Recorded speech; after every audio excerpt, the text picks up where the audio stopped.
우리는 한 해를 돌아보면 만족스럽게 생각했을 때보다는 만족스럽지 않았을 때가 더 많아지는 것 같습니다. 어렸을 때는 만족스러운 날이 많지만 점점 커가면서 그렇지 않다라는 것을 발견할 때가 많이 있습니다. 그런데 사실 성경에서 보면 믿음의 선배들을 보면 그렇게 만족스럽지 못한 인생을 살았던 사람들이 많이 있고, 그 사람들 중에 가장 대표적인 사람이 요셉입니다. 요셉처럼 억울하고 그리고 인생이 꼬이고 꼬여도 이렇게 꼬일 수가 있나 라고 말할 수 있는 사람이 바로 요셉인 것이죠. 그런데 오늘 본문은 이제 요셉의 마지막 형들과의 재회했던 그 모습을 보여주고 있습니다. 근데 이 말씀이 중요한 부분은 요셉이 자신의 인생을 어떻게 돌아보고 있는가 하는 것입니다. 그러니까 성경에 보면 수많은 믿음의 선배들이 나오는데 그들의 삶은 하나도 쉬웠던 사람이 없습니다. 그 중에 가장 어려웠던 사람이 요셉이었습니다. 그럼에도 불구하고 요셉은, 창세기에서 그리고 있는 믿음의 조상들 중에 요셉은 굉장히 긍정적인 측면만을 많이 부각하고 있어요. 바로 구약에 있어서, 창세기에 있어서 요셉은 예수님을 모델로 보여주고 있기 때문입니다. 그럼 어떤 측면에서 요셉이 그러한 모습을 드러내고 있는가? 오늘 본문은 창세기 45장 1절에서 8절에 보면 요셉이 크게 큰 소리로 울었다. 2절에 보면 요셉이 큰 소리로 울었다고 되어 있는데, 요셉의 인생은 이러한 요셉의 눈물, 요셉의 큰 그 울음을 통해서 인생의 큰 굴곡들을 살펴볼 수가 있습니다. 첫 번째로 요셉이 울었던 때는 요셉이 17살 때였습니다. 우리 요셉의 이야기를 너무 잘 알고 있죠. 야곱에게는 11명의 아들이 있었습니다. 아직은 막내가 없었을 때고, 그리고 막내가 바로 그 11명이 있었을 때 막내가 요셉이었죠. 그리고 요셉은 야곱이 가장 사랑했던 아내의 아들이었습니다. 그래서 형들이 있음에도 불구하고 요셉에게 채색옷을 입혀주고 훨씬 더 아주 귀하게 여기는 모습이 너무 드러났었습니다. 어느 날이었습니다. 형들은 다 양들을 치러 목초지로 나갔습니다. 그리고 한번 팔레스타인 지역에서 목초지로 나가는 목동의 삶은 한번 이 양을 치러 나가면 뭐 일주일이 되기도 하고 한 달이 되기도 하고 그렇습니다. 어느 날 아버지가 목초지로 나가지 않은 막내에게, 이 요셉에게 형들이 어디 있는지 보고 오라고 이야기합니다. 그래서 요셉은 형들을 찾아 나섰습니다. 근데 형들은 목초지에 있었던 것이 아니고 창세기 말씀에 보면 도단이라는 지역에 있었다라고 그리고 있습니다. 당시의 도단은 굉장히 그래도 어느 정도의 도시 형태를 갖추고 있었고, 이곳은 그 환락의 중심지였다고 합니다. 그러니까 이 요셉이 형들을 찾아갔는데 형들이 목초지 있어야 마땅할 것인데 목초지 없었고, 막 다 수소문해서 찾아간 곳이 형들이 거기서 놀고 있었던 거죠. 바로 그 장면에 요셉이 나타난 것입니다. 그 이후의 내용은 우리가 잘 알고 있습니다. 형들은 요셉이 나타나는 모습을 봤고, 또 요셉이 입고 있는 그 옷들, 그리고 형들이 붕괴하면서 이 요셉을 이 물이 없는 웅덩이에 가두는 일이 있었습니다. 그렇게 요셉은 갇혔습니다. 그리고 42장 21절 22절에 보면 이 일이 있었던 것은 사실은 훨씬 앞에, 창세기 앞에 내용인데, 거기서는 요셉이 울었든지 어떤지 그 자세한 내용이 안 나와요. 근데 나중에 형이 기억하고 있는 요셉에 대한 얘기입니다. 자, 42장 21절 22절 우리 함께 읽도록 하겠습니다. 시작. 그들이 서로 말하되 우리가 아우의 일로 말미암아 범죄하였도다. 그가 우리에게 애걸할 때에 그 마음의 괴로움을 보고도 듣지 아니하였으므로 이 괴로움이 우리에게 임하도다. 르우벤이 그들에게 대답하여 이르되 내가 너희에게 그 아이에 대하여 죄를 짓지 말라고 하지 아니하였더냐. 그래도 너희가 듣지 아니하였느니라. 그러므로 그의 핏값을 치르게 되었도다 하니. 17살 동생을 그 물이 없는 웅덩이에 가다 놓고, 이 얘기는 요셉이 그 시절에 형들에게 살려달라고 여러 번 얘기했다는 거죠. 애걸했다고 했으니까. 요셉은 그렇게 눈물을 흘렸습니다. 그렇지만 형들은, 우리가 결론적으로 알고 있는 것은 형들을 외면했습니다.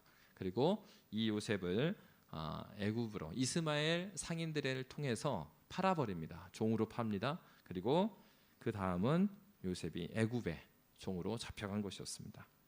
두 번째 그 요셉의 눈물이 나오는 것은 애굽으로 와서 요셉이 그 보디발 장군의 집에 노예로 팔려 있을 때였습니다. 그는 노예로 살았습니다. 그럼에도 불구하고 그는 노예처럼 살진 않았어요. 여러분, 우리가 이 땅에서 어려움과 괴로움이 있을 수 있어요. 그리고 때로는 우리가 하나님의 백성이고 우리의 주인이 그리스도 예수입니다 고백하지만 우리의 삶에 있어서는 예수님이 우리의 주인이 아닌 것처럼 느껴질 때가 많죠. 회사에서 그럴 수도 있고요. 그리고 나의 경제적인 이유 때문에 그럴 수도 있고요. 또 관계 가운데 그럴 수도 있습니다. 그런데 중요한 것은 우리의 정체성이 무엇에 있는가 하는 것이 굉장히 중요합니다. 요셉은 그러한 삶을 살았던 거죠. 보디발 장군의 집에서 열심히 살았습니다. 그냥 여느 노예처럼 살았다면 보디발 장군은 요셉에게 집안에 있는 모든 키를 맡기지 않았을 거예요. 집안에 있는 모든 일을 맡기는 총무로 요셉을 세우지 않았을 것입니다. 그러니까 보디발 장군이 어떻습니까? 집안에 자기 아내 혼자만 있다 하더라도 이 요셉은 믿고 맡길 수 있는 사람이었어요. 그 정도로 요셉은 종인데 노예인데 노예처럼 일한 것이 아니라 하나님 앞에서 일한 거예요. 그러니까 맡겨준 그 일에 있어서 충성스럽게 감당을 했습니다. 근데 여러분, 하나님 앞에서 그가 노예였는데 형들이 자기를 팔았잖아요. 그러니까 오늘날로 하면 인신매매를 한 겁니다. 형들이 자기 팔고 이렇게 버린 거잖아요. 그러면 사실은 애굽에서 종으로 살아갈 때 요셉은 어떤 생각을 했겠습니까? 나에게 이 일이 왜 일어났을까? 그러면 항상 처음으로 돌아갔을 거예요. 그래서 형들을 원망하고 왜 형들은 그랬을까? 그 얘기를 계속 곱씹었을 것입니다. 사실 여러분, 과거의 어떠한 일에 얽매여서 사는 것은 우리가 지난 말씀에서 나눴던 것처럼 그리스도 예수께 우리가 매여서 사는 것과 그 외에 어떤 것에 매여 사는 것, 우리가 누구의 종이냐는 무엇에 매여 사는가가 우리의 주인이 누구인지 보여준다라는 거죠. 그러니까 요셉에게 있어서는 이럴 수 있습니다. 우리가 생각할 때 요셉은 과거에 형들이 자기를 판 그 상처 가운데 매여서 살 수가 있어요. 근데 요셉의 삶을 보면 그렇게 살지 않았습니다. 왜 그렇습니까? 창세기 39장에서도 보면 창세기 39장에서 그리고 있는 요셉의 모습이 너무 다르거든요. 요셉에 대해서 뭐라고 말하냐면 하나님이 요셉과 함께했다 이렇게 말했고요. 그가 충성스럽게 일하는데 어떠한 유혹에 빠질 뻔한 일이 있습니까? 보디발 장군의 아내가 이 요셉을 유혹을 하는 거예요. 모든 종을 나가게 하고 요셉만 남겨놓고 유혹을 합니다. 그럴 때 요셉이 어떻게 대답했습니까? 우리 39장 8절 9절 함께 읽도록 하겠습니다. 시작. 요셉이 거절하며 자기 주인의 아내에게 이르되 내 주인이 집안의 모든 소유를 간섭하지 아니하고 다 내 손에 위탁하였으니 이 집에는 나보다 큰 이가 없으며 주인이 아무것도 내게 금하지 아니하였어도 금한 것은 당신뿐이니 당신은 그의 아내임이라. 그런즉 내가 어찌 이 큰 악을 행하여 하나님께 죄를 지으리까. 아멘. 그러니까 요셉에게 있어서는 중요한 것은 눈에 보이는 보디발 장군을 무시한 건 아닙니다. 그럼에도 불구하고 보디발 장군의 잘 보이기 위해서 일했던 것이 아니라 요셉에게서 중요했던 것은 하나님이었죠. 지금 아무도 보는 사람 없잖아요. 아무도 보는 사람 없고 그런데도 불구하고 그는 지금 여기 누가 보고 계셔요? 하나님께서 보고 계십니다. 그의 정체성은 분명했습니다. 여러분, 사실 우리도 인생을 살아갈 때 그러지 않습니까? 해결되지 않고 풀리지 않고 이 많은 고민들이 있을 수 있습니다. 해결되지 않은 많은 질문들 가운데 우리는 그 질문이 해결되지 않으면 우리의 삶을 굉장히 어렵게 사는 경우가 있어요. 근데 여러분, 요셉에게 있어서 지금 요셉의 이 해결되지 않은 부분, 뭐가 해결되지 않았어요? 형들이 나를 왜 팔았을까? 그런데 요셉은 거기에 얽매여 살고 있지 않아요. 자기에게 있어서의 그 질문은 계속해서 던졌겠죠, 하나님께. 그렇지만 하나님께서는 구체적으로 이 일이 어떻게 해서 네가 이렇게 팔리게 됐다는 것을 답을 아직 주지 않습니다. 그럼에도 불구하고 요셉은 하나님 앞에서요, 여전히 하나님 앞에서 살아가는 거예요. 이 부분이 굉장히 중요한 부분인 거죠. 바로 이때 요셉은 얼마나 억울했겠습니까? 자기의 민족도 아닙니다. 자기는 종으로 팔렸습니다. 자기가 잘못했습니까? 아닙니다. 자기가 잘못한 것이 없습니다. 그럼에도 불구하고 그는 여기까지 왔습니다. 종으로 살았습니다. 그럼에도 불구하고 삶을 포기하지 않았습니다. 그리고 원망하면서 살 수도 있을 텐데 그렇게 사는 게 아니라 적극적인 삶을 살았습니다. 그렇게 살아서 가정의 총무까지 됐습니다. 근데 억울하게 누명을 당합니다. 그리고 감옥에 들어갑니다. 사실은 원래 들어보면 어떻게 했어야 될까요? 자기를 유혹한 거는 보디발의 아내이기 때문에 벌을 받아야 되는 건 보디발의 아내가 받아야 합니다. 그런데 창세기 39장 잘 보면 보디발 장군도 요셉이 잘못하지 않은 것을 알았던 것 같습니다. 왜냐하면 여러분, 당시의 노예는요, 자기의 생명을 주장할 수 있는 권한이 없습니다. 그런데 자기 아내가 이 요셉이 자기를 덮치려고 했는데 그러면요, 그 당시의 법에 의하면 그냥 죽이면 됩니다. 근데 보디발 장군이 안 죽이거든요. 그리고 감옥에 넣는데요, 일반 감옥이 아니에요. 요셉에 들어갔던 감옥은 어떤 감옥입니까? 한마디로 정치범들이 들어가는 감옥이에요. 그러니까 요셉에 들어갔는데 거기에 빵 굽는 관원, 또 술 맡은 관원 만나잖아요. 그 관원들이 다 누구예요? 당시에 오늘날로 하면은 뭐 청와대 비서실장 뭐 이런 사람들인 거예요. 당시로 구도로 보면. 그러니까 고위급이 가 있는 감옥으로 가요. 왜? 보디발 장군이 그런 위치에 있으니까. 어떻게 보면 보디발 장군이요, 일반적인 법에 기소해서 요셉을 집어넣은 게 아니에요. 지금 자기가 관장하고 있는 그 감옥에다가 요셉을 쳐넣은 겁니다. 이게 무슨 말이에요?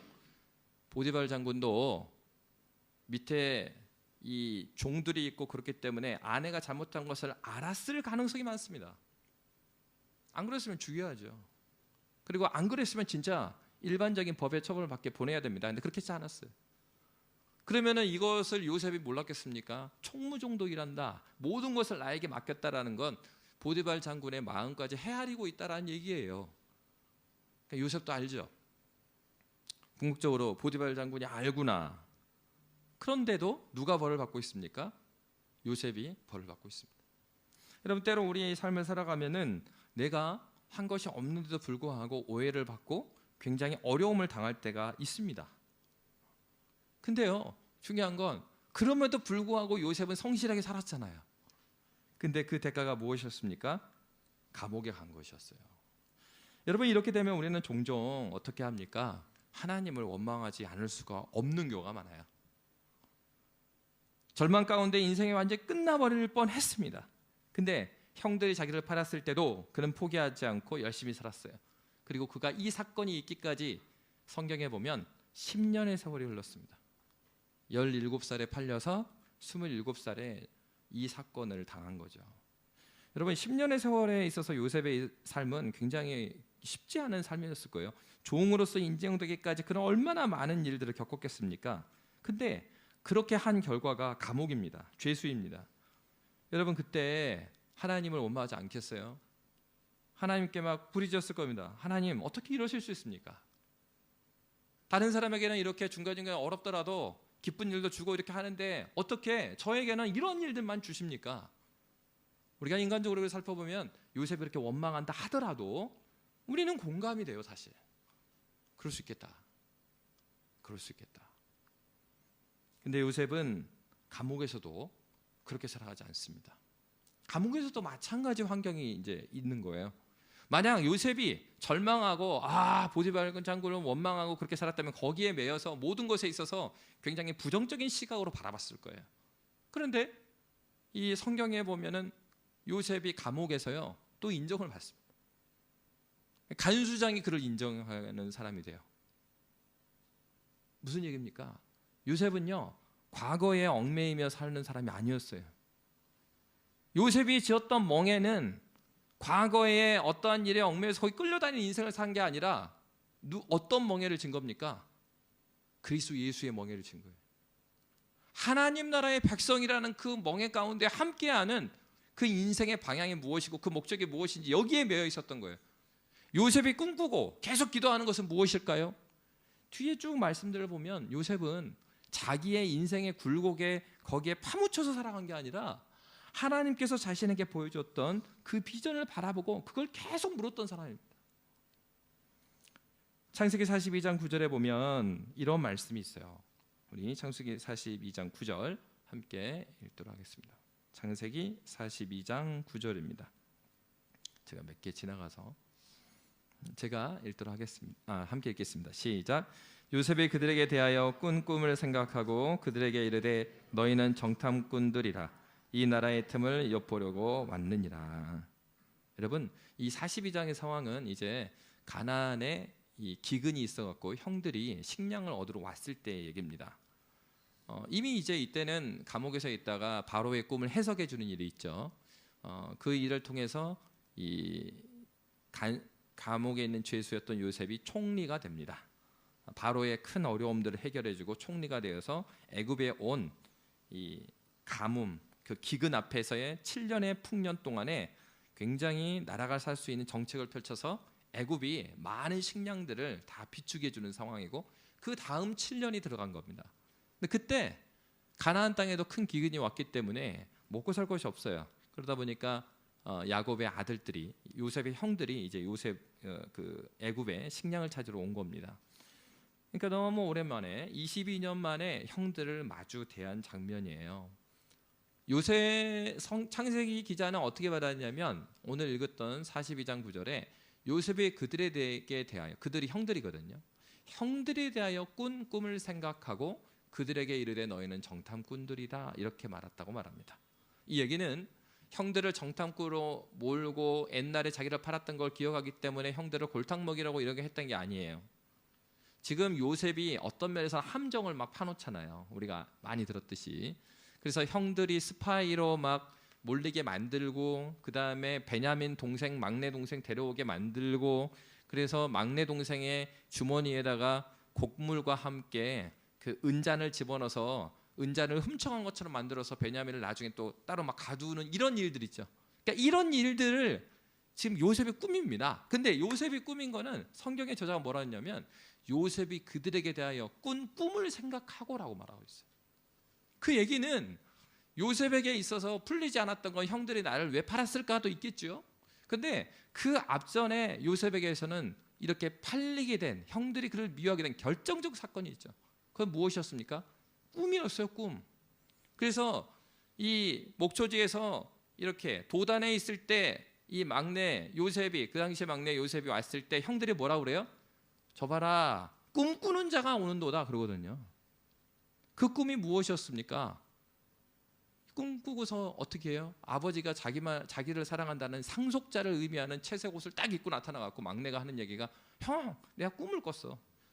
근데 무슨 꿈이야? 근데 여러분 그거 참 웃깁니다. 왜냐하면 그때 나이가 17살이라고 그랬거든요, 요셉이. 근데 여러분 17 정도면 그래도 좀 눈치가 있어지는 거 아닙니까? 근데 형들한테 가서 막 자랑하는 거예요. 야, 형들 들어봐, 내가 꿈을 꿨거든 어제. 근데 볕단들이 있었어. 근데 볕단들이 말이야, 10개 볕단들이 나한테 막 인사를 하더라고. 내 볕단한테 인사하는. 그럼 형들이 들으면 어떤 생각이 들겠어요? 와, 이 자식 봐라. 우리가 자기한테 인사. 그 옷을 뭐 입고 있어요? 채색 옷. 자기가 장자도 아닌데 채색 옷, 그 상속자의 의미를 갖고 있는 옷을 입고 와고 한다는 얘기, 그 얘기를 하니 과관인 거죠. 근데 요셉이 얼마나 눈치가 없었냐면 거기서 멈추는 게 아니라 또 꿈을 꿉니다. 이번에는 꿈에 무슨 꿈을 꿨어요? 밤하늘에 해와 별들이 달이 나타났어요. 근데 그 별들과 달들과 이것들이 누구한테 인사해요? 자기한테 또 인사했대요. 형들이 들으니까 이제 막 머리가, 그전에는 형들만 인사했다 그런 건데 꿈에 달도 인사하고 해도 인사하고, 그 해달은 누구를 의미할까요? 엄마, 아빠. 이게 이거 들으면 들을수록 얘가 막내가 자기 아버지가 사랑해서 채색을 입혀주니까 이게 너무 오버하는구나 제가. 그러니까 그런 미움을 갖고요. 근데 여러분 요셉을 보면은 42장에 보면 그 형들 22년 지났잖아요. 그리고서 여러분 이제 꿈을 여러분 평생 생각하시는 분 있으십니까? 별로 우리는 꿈 이렇게 기억 잘 안 합니다. 근데 요셉은요 그 꿈을 지금까지 기억하고 있어요. 22년 동안 기억하였습니다. 그들에게 대하여 꾼 꿈을 생각했다. 이 말은 그 꿈을 그냥 생각한 게 아니에요. 나한테 행운이 오려나 이런 생각을 한 게 아니라 하나님께서 이 꿈을 그냥 보여주시지는 않았을 텐데 이 꿈의 조합, 이것을 하나님께서 어떻게 이루시려는가? 자기를 팔았을 때 형들이 모여 있었죠. 근데 형들이 그때 인사하지 않았잖아요. 요셉의 입장에서는 이 특별한 꿈과 그리고 형들이 자기 팔았던 것, 그리고 보디발 장군이 자기를 감옥에 집어넣은 것, 그리고 술 맡은 관원장이 자기를 배반하고 그가 꿈을 해석했을 때 풀려났음에도 불구하고 자기를 전혀 부르지 않았던 2, 3년의 세월, 그 하나하나의 시간 동안 과거를 복귀하면서 하나님께서 보여준 꿈은 그냥 꿈이 아닐 텐데 하나님께서 나에게 어떤 일을 어떻게 이루실까를 계속 질문했다라는 것을 보여주는 겁니다. 하나님께서 우리의 인생을 어느 한 명도 그냥 어쩌다가 이 세상에 태어나게 하신 사람은 없습니다. 하나님은, 우리가 믿는 하나님은 어쩌다 하나님이 아니고 우리 하나님은 전지전능하신 하나님이기 때문에 그래요. 내 이름을 아시죠. 나를 아세요. 내가 알기 전부터 나를 아시죠. 그래서 나를 아시는 그분이 나를 아셔서 가장 적합한 그 자리에 나를 보내셨습니다. 때로는 가정에 대해서는 불만이 있을 수 있습니다. 하나님, 정말 좋은 가정 많은데 어쩌다가 우리 가정은 이런 가정으로, 이런 부모를 나에게 주셨고 이런 형제를 나에게 주셔서 이렇게 나의 어려움을 주십니까? 요셉이야말로 그런 생각하지 않았겠습니까? 하필이면 하나님, 이렇게 하실 거면은, 아버지가 나를 이렇게 사랑하실 거면 나를 큰아들로 낳게 해주시든지, 그래서 정당하게 아버지가 원하는 듯이 내가 장자권을 받고 그렇게 해서 인정해 주시든지, 내가 11째로 태어나고 싶어서 태어났습니까? 하나님? 하나님께서 이 순서를 주셨잖아요. 그리고 아버지가 나를 사랑하는 게 내 잘못입니까? 왜 하나님께서 나에게 이런 위치를 주셔갖고 나를 이렇게 힘들게 만드십니까? 이렇게 물을 수도 있었을 겁니다. 근데 요셉은 자기 상황을 묵상한 게 아니에요. 생각을 했죠? 뭘 생각한 겁니까? 하나님께서 보여주신 그 꿈을 생각했던 거예요. 우리가 상황 가운데 살아가는 것은 필연적인 우리의 삶입니다. 우리는 컨텍스트를 벗어나서 살 수가 없죠. 그렇지만 컨텍스트 안에 살지만 그 컨텍스트 안에 우리의 생각과 마음이 묻혀버리면 하나님께서 컨텍스트를 안에 함께 계시고 이 컨텍스트를 주시고 이 컨텍스트 밖에도 계시면서 우리를 이끌고 계시는 하나님의 주권에 대한 생각을 하지 않으면 우리의 생각과 우리의 마음, 우리의 삶은 어느 한 지점에 매여서 이 모든 상황을 주관하고 계시는 하나님에 매여서 사는 게 아니라 우리의 삶의 어느 지점에 멈추어서 살 수밖에 없는 것이죠. 요셉은 계속해서 22년 동안 포기하지 않고 이 꿈에 대해서 하나님께 물었습니다. 이런 관점으로 지금 요셉이 이 일을 행하고 있는 것입니다. 바로 그때 루벤이 이제 하는 얘기가 나옵니다. 창세기 42장 21절 22절입니다. 우리 함께 읽도록 하겠습니다. 시작. 그들이 서로 말하되 우리가 아우의 일로 말미암아 범죄하였도다. 그가 우리에게 애걸할 때에 그 마음의 괴로움을 보고도 듣지 아니하였으므로 이 괴로움이 우리에게도 임하도다. 루벤이 그들에게 대답하여 이르되 내가 너희에게 그 아이에 대하여 죄를 짓지 말라고 하지 아니하였더냐? 그래도 너희가 듣지 아니하였느니라. 그러므로 그의 핏값을 치르게 되었도다 하니. 이것은 자신을 팔았던 큰형 루벤의 말입니다. 형들이 총리가 듣지 못한다고 생각을 했어요. 총리 요셉이라고 생각지 못하는 거죠. 왜냐하면 이집트 사람들은 고위 관리가 되면은 이 화장을 했지 않습니까? 화장을 했기 때문이고, 그리고 또 그들 앞에는 누가 있었냐면 통역자가 있었습니다. 그러니까 자기들끼리 하는 얘기예요. 근데 그 얘기를 듣고 있는데 자기를 팔았던 그 형들의 그 큰형이 루벤이잖아요. 루벤 하는 얘기가 자신들이 범죄하였기 때문에 이 일을 당한 것이다 라고 해요. 22년 만에 만났는데 형들이 자기들끼리 막 이야기하는 내용 중에 이 얘기를 하니까 요셉의 입장에서는 울지 않을 수가 없었어요. 그래서 그 자리를 잠깐 피합니다. 그리고 울고 돌아오는 거죠. 여러분, 이건 너무 인간적으로도 잘 이해가 되죠. 그 왜 울었는가? 너무 그렇지 않겠어요? 22년 만에 만났는데 이거는 뭐 요셉 들으라고 하는 얘기가 아니잖아요. 자기들끼리 하는 얘기가 자기를 팔았던 것이 자기들이 죄를 지은 것이다 이렇게 말합니다. 그러나 요셉에게서는 아직도 하나님께서 그에게 꾸게 해주신 그 꿈이 아직은 이루어지지 않았죠. 왜요? 형제들이 다 와서 절을 해야 되는데 지금 베냐민도 없고 그러잖아요. 그리고 계속해서 요셉은 자기가 생각하는 그 꿈을 어떻게 이루실 걸 생각하면서 일을 진행해 나갑니다. 이게 이제 세 번째 눈물이었고, 이제는 그들에게 곡식을 약속하고 돌려보내지만 요셉이 그들에게 너희가 스파이가 아니냐 묻습니다. 그리고 너희가 스파이가 아니라면 지금 한 형제가 안 왔다고 하는데 그 형제를 데리고 와라. 그러면 내가 너희를 믿어주겠다. 그리고 나서 이 장면이 네 번째 울음은 오늘 본문 읽었던 45장 1, 2절로 넘어갑니다. 우리 45장 1, 2절 말씀 함께 읽도록 하겠습니다. 시작. 요셉이 시종하는 자들 앞에서 그 정을 억제하지 못하여 소리질러 모든 사람을 자기에게서 물러가라 하고 그 형제들에게 자기를 알리니 그때에 그와 함께한 다른 사람이 없었더라. 요셉이 큰 소리로 운이 애굽 사람에게 들리며 바로의 궁중에 들리더라. 이때는 굉장히 크게 울었어요. 그전에는 억제하지 못하고 조용히 울었다면 이제는 아주 크게 그 바로가 들릴 정도로 크게 울었던 눈물입니다. 어떤 일이 있었기 때문에 요셉이 이렇게 울었겠습니까? 창세기 44장에 보면 그 내용들에 대해서 우리에게 보여주고 있습니다. 44장 8절 10절 우리 함께 읽도록 하겠습니다. 시작. 우리 자루에 있던 돈도 우리가 가나안 땅에서부터 당신에게로 가져왔거늘 우리가 어찌 당신의 주인의 집에서 은금을 도둑질하리이까? 당신의 종들 중 누구에게서 발견되든지 그는 죽을 것이요 우리는 내 주의 종들이 되리이다. 그가 이르되 그러면 너희의 말과 같이 하리라. 그것이 누구에서든지 발견되면 그는 내게 종이 될 것이요 너희는 죄가 없으리라. 아멘. 이 얘기를 누가 했습니까? 이 얘기를 한 것은 유다였습니다. 여러분, 야곱의 자녀들은 굉장히 이 어려움들을 많이 당하게 됩니다. 루벤 같은 경우는 아버지의 처벌 범함으로 인해서 장자의 권한이 박탈되고요. 그 다음에 레위와 시므온은 야곱이 명하지 않았는데 그 딸이 겁탈을 당해서 그 종족을 다 죽이는 일을 하게 됩니다. 그래서 그들은 이제 순서에서 제외해요. 첫째, 둘째, 셋째가 다 순서에서 제외가 돼요. 그러니까 유다 차례죠. 유다가 그렇기 때문에 형들이 형의 역할을 못했기 때문에 이제 유다가 맏형의 역할을 많이 했던 겁니다. 근데 유다는 어떤 사람이었습니까?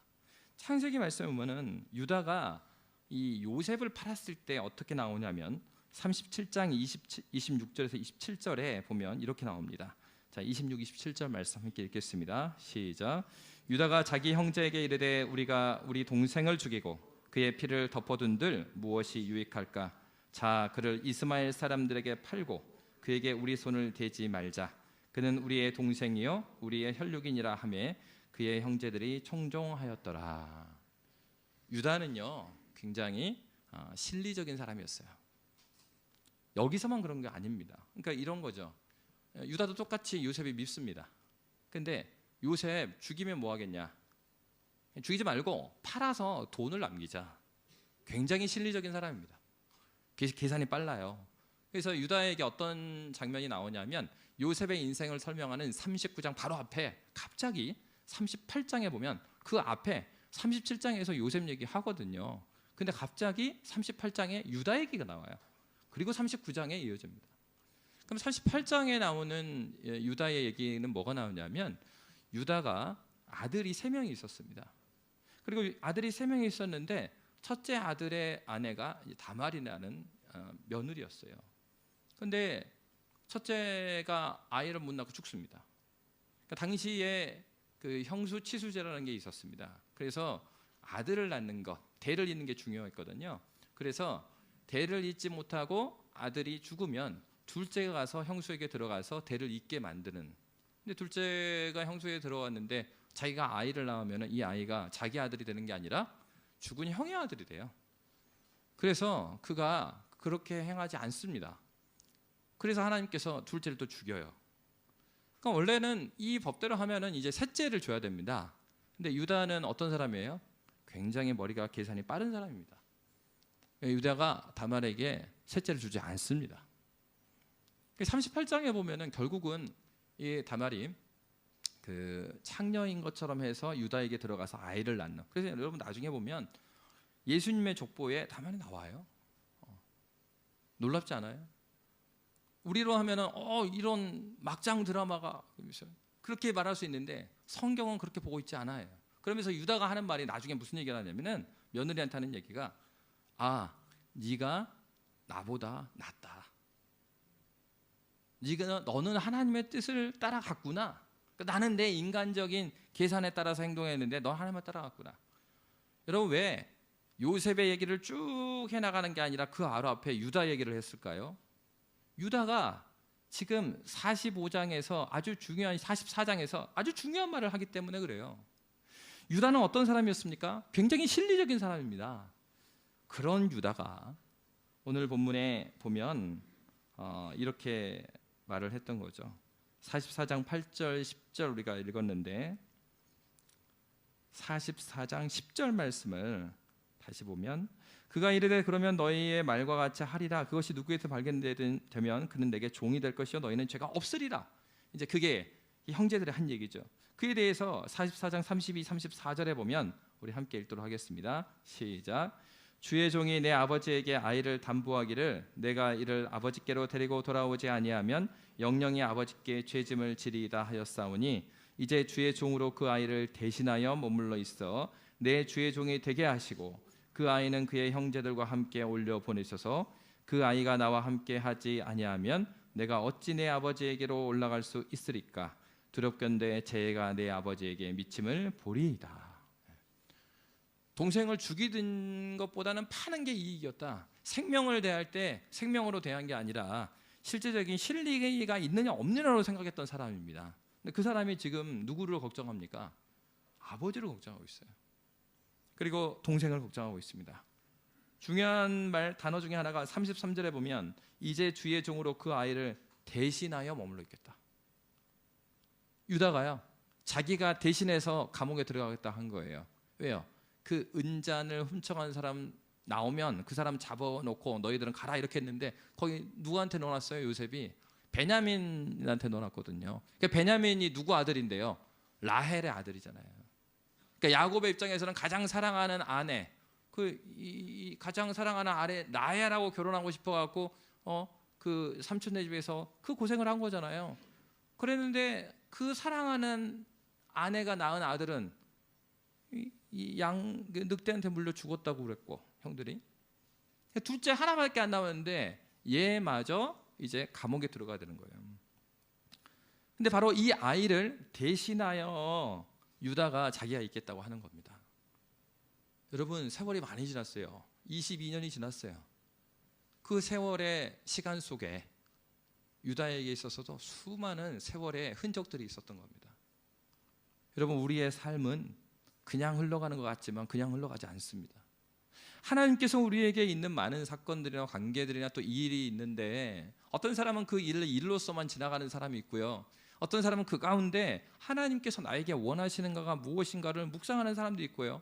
또 어떤 상황이냐면 그런 묵상을 안 하려고 하는데도 인생을 살아가면 그러한 거침과 겪음이 우리에게 있습니다.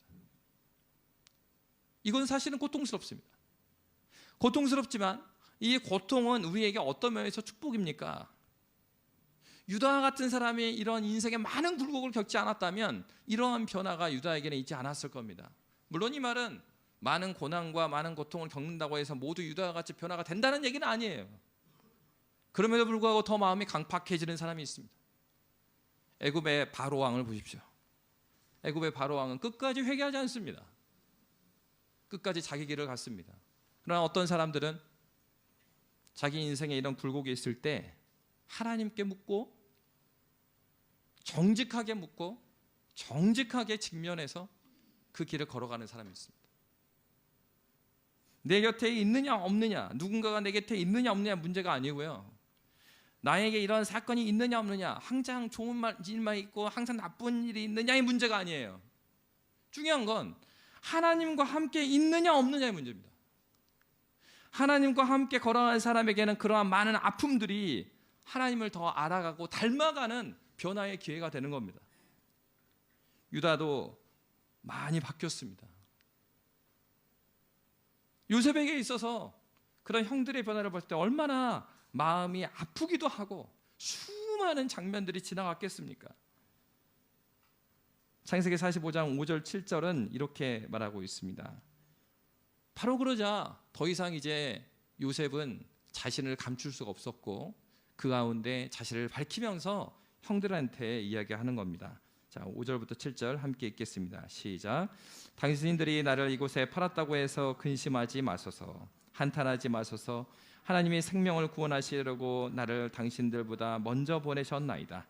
이 땅에 2년 동안 흉년이 들었으나 아직 5년은 밭갈이도 못하고 추수도 못할지라. 하나님의 큰 구원으로 당신들의 생명을 보존하고 당신들의 후손을 세상에 두시려고 나를 당신들보다 먼저 보내셨나니. 아멘. 요셉이 울고 있는, 당황해하고 동생을 위해서 대신하여 갇히겠다고 하는 그런 모습을 볼 때 요셉은 대성통곡하고 크게 울었습니다. 그러면서 형들에게 자신이 누구인지를 밝힙니다. 그랬을 때 여러분, 형들의 상황은 어땠을까요? 형들은 너무 두려웠을 겁니다. 반갑기보다는 너무 두려웠을 거예요. 자기를 죽이려고 했고, 그리고 자기를 팔아버렸죠. 그리고 자기들이 한 얘기를 다 들었을 거 아닙니까? 다 듣고 있는 그가 총리입니다. 여러분, 우리가 큰 권력을 가졌다고 하면 오늘날의 정치인들이 하는 것들은 뭡니까? 큰 권력 얻고 나면 자기의 반대했던 사람을 다 죽이는 일을 하잖아요. 사실은 인간적으로 보면 이 요셉에게 있어서도 과거를 복귀하면서 어떤 일을 할 수 있었어요? 자기를 기억하지 못했던 술마통 가갖고 죽일 수 있죠. 총리인데. 그리고요, 그럴 뿐만 아니라 보디발 장군도 한 방에 날릴 수가 있습니다. 그 아내도 마찬가지고. 그리고 여러분, 군사를 동원해 갖고 가나안 땅에 가서 형들을 다 죽일 수가 있습니다. 근데 요셉의 해석은 전혀 다릅니다. 오늘 읽었던 말씀과 같이 하나님이 큰 구원으로 당신들의 생명을 보존하고 당신들의 후손을 세상에 두시려고 나를 당신들보다 먼저 보내셨습니다. 요셉의 답변에 보면 하나님이 반복해서 말해요. 무엇을 말하는 겁니까? 내가 무엇을 했고 당신들이 무엇을 했다, 이런 관점이 아니에요. 하나님이 무슨 일을 하셨느냐가 요셉에게 있어서는 중심이었어요. 하나님이 무슨 일을 했는가? 여러분, 한 해를 돌아보면서 우리가 생각해야 될 것은 하나님께서 나에게 무슨 일을 하고 계시는가입니다. 요셉은 22년 동안 똑같은 질문을 계속해서 던졌을 겁니다. 수많은 분노와 수많은 좌절과 수많은 괴로움이 있었을 거예요. 그는 그 괴로움과 계속 싸웠습니다. 그러나 그 괴로움에 파묻혀 살진 않았습니다. 괴로움과 싸웠지만 그 괴로움을 이기게 해줬던 것은 하나님께서 그에게 꾸게 해줬던 그 꿈이었습니다. 하나님께서 오늘날도 우리에게 인생에 있어서 여러 가지 실패와 좌절, 또 어려움도 있습니다. 기쁨도 있습니다. 그러나 이 사건들을 우리에게 주시는 이유가 무엇이겠습니까?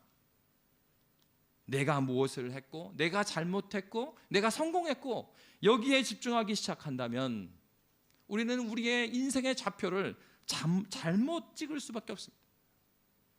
요셉이 형들을 용서할 수 있었던 이유는 무엇입니까? 큰 하나님의 섭리 가운데 형들과 내가 있었다는 것을 인정했기 때문입니다.